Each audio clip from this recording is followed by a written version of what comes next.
welcome to Live Your Mission Statement. I have as my guest today Ted Bravakis, and he is someone I look up to very much in the business world and a personal mentor and friend of mine. So welcome, Ted. Thanks, Chanda. Can you tell us a little bit about what you do? Tell our listeners. Sure.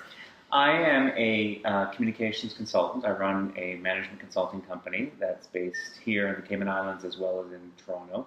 And we work with clients on a North American basis mostly on areas like employee engagement, corporate communications, strategy, issues management, and stakeholder relations. Yeah. Cool. So lots of my personal favorite stuff, connection, relationship. So, Ted, can you tell us what your mission statement is? I would have to say, and it's evolved, I think. It's not something that if you asked that question even 10 years ago that I would have been so categorical about it. But now I would say it revolves around kindness, being kind and exuding kindness, but also not taking anyone for granted in both a personal or professional context. Wow, kindness, that's like, it's such a good one. Because people don't expect that in the business world at all. It's true. You're right. And that's why when I said, if you asked me 10 years ago, I think when I first started my professional career, I guess now more than 10 years ago, probably more than 25 years ago, you're conditioned as an executive to be aggressive and to really, not go for, not let the emotional side kind of come through. And I'm a very kind of emotional kind of person in a positive way. Yeah. And I found that I was putting that aside and getting experience, and it was great. But now, as we get older, we really care less about what people think. And as well as being an entrepreneur, right? You make that choice to do the kind of work and work with people that you want to work with, and really be able to sort of take on the kinds of projects that make you happy, but also connect you with people that you like. Yeah. And so kindness is a big factor in that. Yeah, that's true. So I love that you touched on like not caring what people think, but there's this balance between care and not care, because it's like, especially when your mission is kindness, because it's like you have to keep that kind of balance. I can see that. You have to not care enough that it doesn't stop you from being you, but then still stay true to who you are. Yeah. So, wow, yeah, and obviously there's degrees of that, right? I mean, how we look at kindness and being kind and seeing the value in every person. Yeah. It varies for me in that those in my personal life, my spouse, my son, my immediate family. Yeah. Obviously, there's I'm more vested in making sure that I understand where they're coming from and making sure that they feel valued. In the professional world, obviously, there's a limit to that. Yes, I care about my clients, absolutely, and their well-being as individuals. But I think, in business, it really does pay dividends in terms of looking at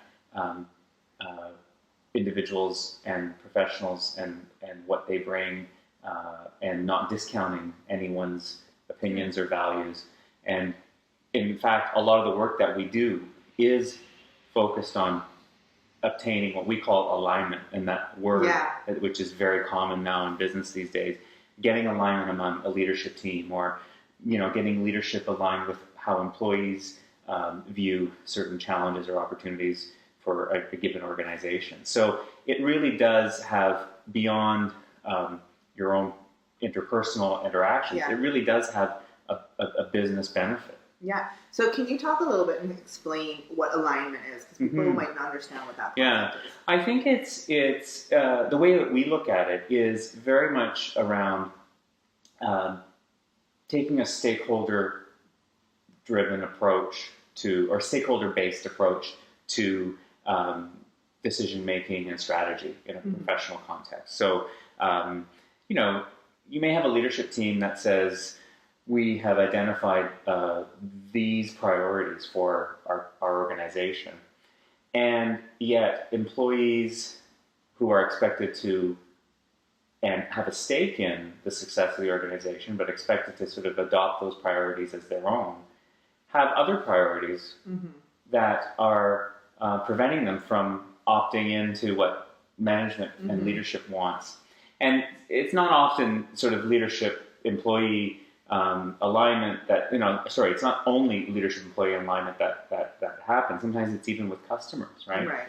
Or in member-based kind of organizations where it's getting people to not necessarily be everyone thinking the same thing, but people understanding where each other's perspectives are coming from in order to accomplish something that is a common goal. Right. Okay. So how can this be distinguished from agreement or compromise? Well, I think the word that we like to use in that regard is dialogue. Because dialogue is really focused on ensuring, dialogue is based on a shared understanding. It's not necessarily that we agree with each other, but we understand our perspectives. And at the end of the day, we may agree to disagree, so to speak. But if we have a shared understanding and a shared sense of outcome, then that's probably more. That's more realistic, I think. Yeah, because it's not about someone being right. It's not a right and wrong. It's like we all are going to this destination. We might not exactly agree how we're going to get there by, train, plane, automobile, but we know we all have to get there. Exactly. So we can align that this is what we're doing. That's right. Cool. Thanks for that. Yeah.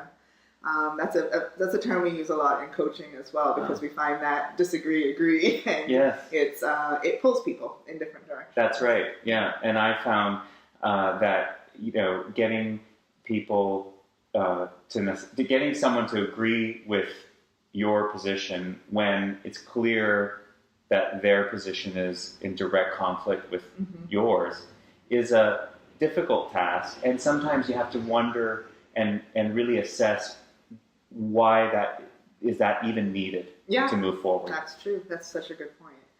So I want to go back to your mission statement of kindness, and I'm really curious, how do you put what you give, how do you give that to yourself?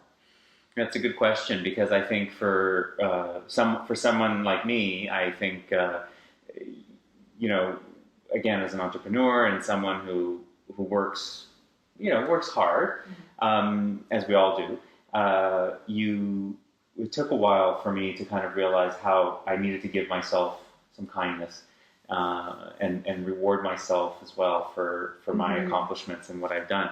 And that, on a day-to-day basis, I would say is based on taking care of my physical being. So I like to be active. I like to take advantage of the fact that I own my time, right? And I can work in opportunities to, I love tennis, I like running, I like fitness, I like, water sports. I like my mobility. I think is I like being mobile, and I think for me, it's a big motivator to push myself to see even how much more I can do and feel stronger. And that strength kind of gives me mental strength as well. So you're not going to turn into a CrossFitter. No, I don't. Nothing gets you CrossFit. I don't see any need for that. I don't see any need for that. But I think that is a form of kindness for sure. Absolutely. Absolutely, because I see it with a lot in clients and friends that we're always on the go. We're in, and especially with technology being where it is today and all of the things right at your fingertips, and there's always more to do, and it seems easier to do. So it's like, I can just do this and it won't take that long. But then it's just those things start to add up. And that's right. At what point have you scheduled in to go for your massage or go for your run? And that's the most common complaint I hear is, I don't have the time. I don't, or I'm tired now because, so when you have the time, it's like, I'm so exhausted that I can't even take care of myself. But yet I get up the next morning and take care of all these other things. And I think that kindness as well as gratitude. I think there's a very strong connection between being kind and feeling grateful. And sometimes I do really honestly, I'm in a situation or I'm going through my day and I say, I'm very thankful for what I have, what I've been able to do, for the people around me that I've chosen to be around me, for the fact that I have a choice. Yes. And I'm making those choices. Yes.